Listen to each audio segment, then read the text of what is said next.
So hello everyone, আপনারা বলেছিলেন যে ক্লাস 7-এর যে বাংলা সাজেশন সেটা দিয়ে দেওয়ার জন্য। তো আজকে নিয়ে এসেছি বাংলা সাজেশন।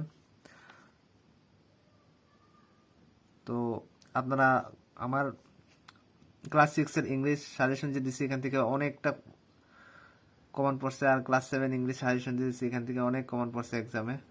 তো এখানে ক্লাস 7-এর প্রথমে আমরা অনুচ্ছেদ রচনাতে যাচ্ছি। 1 নম্বরে হচ্ছে বিজ্ঞান বিষয় থেকে যে কোনো একটা পড়তে হবে, দৈনন্দিন জীবনে বিজ্ঞান। তারপর 2 নম্বর থেকে ত্রিপুরা টপিক থেকে ত্রিপুরার বনজ সম্পদ, এবং 3 নম্বরে ভারতীয় জাতীয় পতাকা। এই রচনা তিনটার থেকে একটা আইব। আর সব থেকে বড় কথা, অনুচ্ছেদ রচনার লগে একটা প্যারা দিয়া অথবা থাকবো, তো ওই প্যারাটা তোমরা দিয়া দিবা। এখানে যেমন দেখতে পারতেছো গত বছর 5 মার্কের যে এখানে একটা প্যারা দিয়ে এটি পয়রা পয়রা আনসার বাই করা থাকে, এটির লগে অথবা থাকে রচনা। তো এটি না পড়লেও হইব। তো মেন আনসারে আমি প্রশ্নতে আছি। তো প্রশ্ন কিন্তু পড়তে লাগবো, এটা এখানে পড়াইয়া দিয়া দেই। 1 নম্বরে রয়েছে স্বাধীনতার সুখ কবিতাটির কবিকে, উত্তরও দিয়া দিছে এখানে রঙ্গলাল বন্দ্যোপাধ্যায়।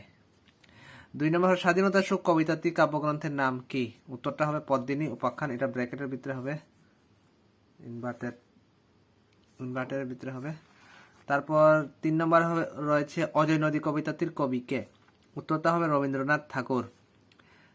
4 নম্বরে রয়েছে অজয় নদী কবিতাটির কাব্যগ্রন্থের নাম কি, উত্তরটা হয়েছে সরার ছবি কাব্যগ্রন্থ।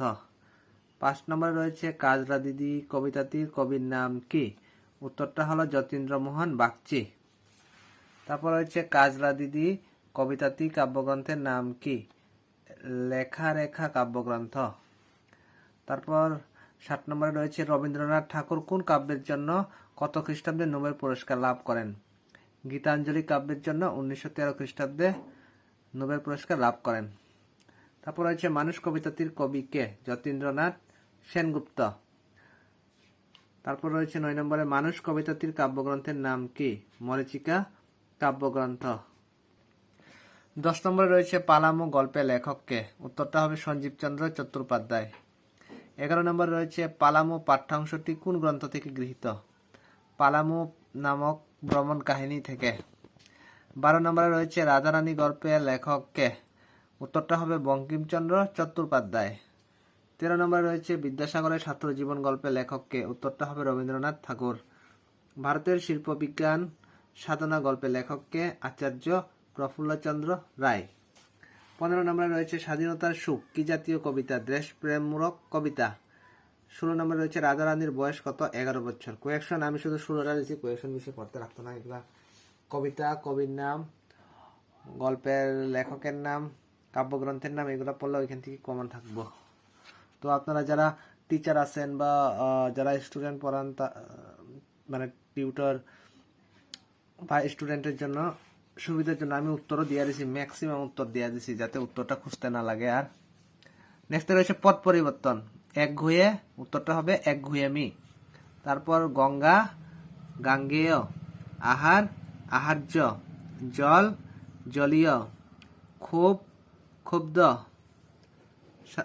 স্বাধীনতা স্বাধীন, মাঠ মেটু, মেঘ মেঘলা, প্রবেশ প্রবিষ্ট, সুন্দর সৌন্দর্য, স্বর্গ স্বর্গীয়। পুরো সুন্দর করে বানানসহ লিখে দিছি।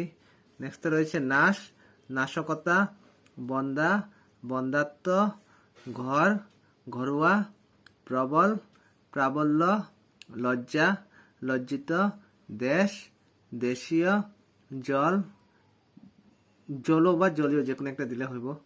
পাহাড় পাহাড়ি, গর্ব গর্বিত, চাঁদ চাঁদনি, হীনতা হীন। তারপরে রয়েছে লিঙ্গ পরিবর্তন, লেখক লেখিকা, পুত্র কন্যা, রাজা রানী, রুগ্না রুগ্ন, পিতা মাতা, ভ্রাতা বোন অথবা ভগিনী, দাস দাসী, ষাঁড় গাভী, নাবালক নাবালিকা। ছেলে মেয়ে, দাদা দিদি, কন্যা পুত্র, নদী নদ, কর্তা গিন্নি, বালক বালিকা, স্ত্রী পুরুষ, ভাই বোন, মা বাবা। এরপরে সন্ধি বিচ্ছেদ। দুর্ভাগ্য দুর্যোগ, ভাগ্য, মহেশ্বর্যশালী মহাযুগ, ঐশ্বর্যশালী বস্ত্রালঙ্কার বস্ত্রযুগ অলঙ্কার, সহোদর সহযুগ উদর, ভদ্রাসন ভদ্রযুগ আসন, আশ্চর্য আযুগ চর্য, সংস্থান সমযুগ স্থান, যথেষ্ট যথাযুগ স্ত, পরীক্ষা পরিযুগ ইক্ষা, নিরস নির্যুগ রস। তারপরে রয়েছে বিপরীত শব্দ। দয়ালু নিষ্ঠুর, বীজে শুকনো, বিলম্ব তাড়াতাড়ি, সাদৃশ্য বৈসাদৃশ্য, বিক্রয় ক্রয়, উপস্থিত অনুপস্থিত। তারপর রয়েছে শব্দার্থ। আহুতি বলদর্পী শক্তিমত্ত হবে উত্তরটা, ঘূর্ণিপাক উথাল পাতাল তরঙ্গ হবে, কুটিকল্প অনন্তকাল, তল নিম্নদেশ, ঝুনাই ঝুনাকি, অনুগত বিশ্বস্ত সেবক, স্বাধীন নিজের অধীন, ঝঞ্ঝাট ঝড় হবে, নির্বোধ বোকা, গ্লানি কলঙ্ক। তারপর রয়েছে তুল্য সদৃশ হবে। তারপর রয়েছে বাক্য রচনা। বাক্য রচনাতে উত্তরটা দেইনি, এখানে দিছি না। শ্রদ্ধা, ভিক্ষা, দুপুর, পরশ্রী কাতর, নিংড়ে, মজা, জুনাক বা ঝুনাকি, বাদনহারা, ঘূর্ণিপাক। তারপরে রয়েছে পত্র রচনা। বিদ্যালয়ে আসার পর শারীরিক অসুস্থতার কারণ জানিয়ে প্রধান শিক্ষক বা শিক্ষিকার কাছে ছুটির আবেদনপত্র। 2 নম্বরে রয়েছে তোমার জীবনের লক্ষ্য কি তা জানিয়ে বন্ধুকে চিঠি। 3 নম্বরে রয়েছে পরীক্ষার প্রস্তুতি জানিয়ে বাবার কাছে চিঠি। এগুলা পড়বা। আর সব থেকে শেষে হলো